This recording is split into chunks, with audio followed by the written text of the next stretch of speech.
Ladies and gentlemen, my name is now TsarOctavian.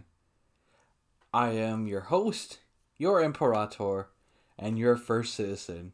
But before I was all that, this channel was Rock Moongoose.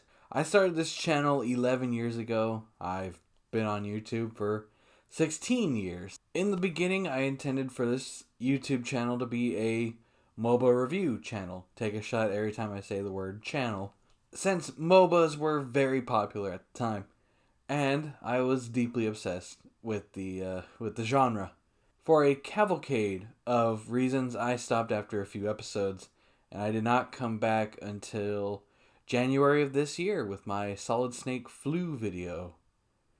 I don't even do voice acting videos anymore. Anyways, let's turn back the clock and enjoy my first videos on this channel. God help me.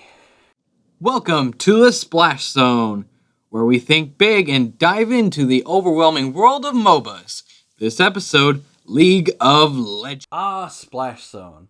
I think that was for reviewing games themselves. Never made it past the first episode, of course.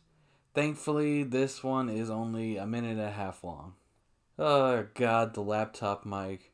And think big and dive into the overwhelming world of MOBAs. What in the hell was I thinking with that intro? I'm skipping the music intro. You're not missing much. It's just a picture. All of them are just pictures with whatever song I was into at the moment. Songs. For a while, League has been the MOBA, and it's easy to see why. LoL isn't difficult for new players to get into, the controls are fantastic, and the love the programmers have for the game comes through with every little detail. Ooh, buddy, you still love that game. And if anyone's curious, the voice I do comes from my audio video production days. It was our news stories voice. It sounds incredibly unnatural. i.e. the hidden interactions. Just that alone is incredible. That's it? I think I'm still guilty of doing this, making these grandiose, oh, for all these reasons, and then only listing one reason. I blame undiagnosed ADHD. The fan base ranges from the awesome, just check my favorites for several examples, to the, well, I'll explain more in my general discussion series. There we go, some self-advertisement. Of course, there's also your usual overpowered and underpowered champions. I'll discuss that as well later on. Spoilers, ladies and gentlemen. I never discussed later on. I legit forgot to include that part in the script. I still do that now, but I like to think I'm a little better at scripting than I was back then. You can also tell I was still learning the ropes with Premiere Pro. Having that zoom in on the tiny photo of Timo was probably the funniest part of this episode. If you want to start in the MOBAs, League is a good place to start. I'd recommend getting Skype and a few of your buddies to really enjoy the experience. For this series, keep in mind I'll be going over the MOBA games that I have played, so Dota probably will not be covered because I don't have Steam. Do not fucking start with League. Dear God, what advice was I giving out back then? Start with Smite. Fuck League. But you know what? In all seriousness, all my bias aside, fuck MOBAs. Play Stardew Valley. I love Halloween. I also love Strife. So much, I joined back in its closed beta days. S2, I'll take my UFO Corky to go, please. On that note, wanting to prove my channel isn't just one big advertisement for League of Legends, today we'll be talking about Moxie, the Cosmic Defender. Champions in review. I had a whole Dr. Mundo idea plan. It was going to be set to like a montage of him doing stuff, set to the Dr. House theme. I don't know why. I barely played Dr. Mundo. But it was the whole series was supposed to be my thoughts on MOBA characters from all MOBAs. And I started with this obscure ass one. When it comes to jumping into a MOBA, you might have some difficulty figuring out who to play. With Moxie, the concept is both hysterical and totally radical. But don't, Ow. Outdated slang aside, Moxie was pretty cool. The only thing I remember from Strife, really. but don't think this champ is just an internet meme waiting to happen. This pussy packs a punch. Points for alliteration on my edgiest joke from this time period. I haven't watched this video in years, and that really caught me off guard. I find Moxie's powers actually rather balanced and kind of fair. I don't feel like I'm cheating my opponents, especially when I hit them with the electric yarn ball of doom. The fuck happened there? Did Moxie hit my laptop with the yarn ball of doom? My only complaint is just how I play, and a move that only serves as a boost to my stats is going to hinder more than help me. I got this mentality from years of playing Pokemon the incorrect way. Other than that, Moxie is fantastic, and I'll be returning to Strife in my 5th episode of Splashstone. How Until then, far in advance did I have this shit planned? Not at all. There's no planning whatsoever in this folder or the documents, but I had 5 episodes planned? I didn't leave anything for future me for sure. don't forget to subscribe, like, and share. Also, go check out my good friends Coffee and Final Juan. For even more content, links in the description below. Come on, dude. I heard that shit. You have Premiere Pro. I just have Movavi. Man, you have such a much fucking better cut tool than I do. I missed that shit. Premiere Pro was like a beautiful French woman. You'd get what you wanted, but you're gonna have to earn it. I'm sure I said that in the abridged episode, but it bears repeating. I've got a fever, and the only prescription is heavy metal.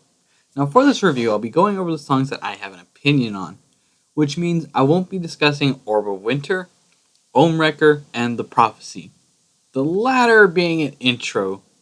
With that being said, let's rock! My most popular video from this time period. I love this album. I was very disappointed in the follow-up. I felt Riot really fucked that shit up. This one is 2 minutes. Let's go. Pentakill proves right out of the gate the band has some serious chops, and this song is the only way I could ever imagine the album opening. What do you mean this is the only way the album could open? Can you clarify further, me? Which is also how sometimes I feel when I'm watching my own Godzilla bite-size review videos. Like, don't just say things, explain things too. You forgot to explain this. I can't lie, if it wasn't for the next song, this would easily be my favorite. It's so effing catchy. This review is now PG, I think. This review is now rated fucking R. This is, without a doubt, my favorite song on the album. Probably because I love me some power metal. It's got everything to pump me up for a league match. I concur. Last Whisper was easily the best song of that album. By the way, I still love power metal. Sabaton's new album? If I was allowed to talk about only one instrumental to review, it had to be Hexcore. This electronic metal masterpiece is easily the best of the 3 instrumental pieces, and I wouldn't mind more like it. Now for my old thoughts on Hexcore. I will state, I feel this is a fairly good early style of video, which could fit in with my newer stuff. Just no fluff, no bullshit. Here's my thoughts. So, there you go, 18-year-old me. We still do not care for the fluff and the hubba bubba bubba bubba.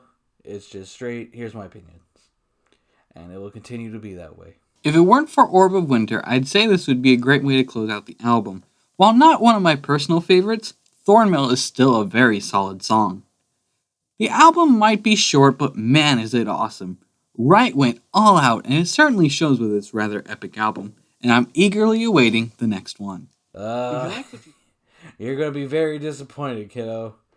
You're going to become a Raiders fan too, because they'll beat the Cowboys one year for Thanksgiving, and you'll start getting used to being disappointed all the time. After a fairly recent game with a very angry duo, it's dawned on me that the league community has a problem controlling their emotions. That's right, folks. We're not done yet. Here's a free bonus episode from the show that ended this channel early. It was called General Discussion, where I would blabber about whatever was bothering me at the time. And now it's finally up on YouTube for the first time in 11 years. Holy fuck, Tech9. Slow down, my dude. I can barely understand myself, and the laptop mic ain't helping. If you're willing to wish death upon another player because you let yourself get angry or it's late at night and you're cranky, it's time to reconsider playing a 30-minute to an hour-long game. Just like driving, you need to spark it up and leave your emotions at the queue. Well, Keep in mind you want to talk about leaving your emotions at the door. Past me. You certainly seemed a little riled up right now. Don't worry, you just gotta wait a few more years for Slime Rancher and that should chill you out. I do agree that online games, especially if they're competitive, tend to be loaded with toxic shitheads.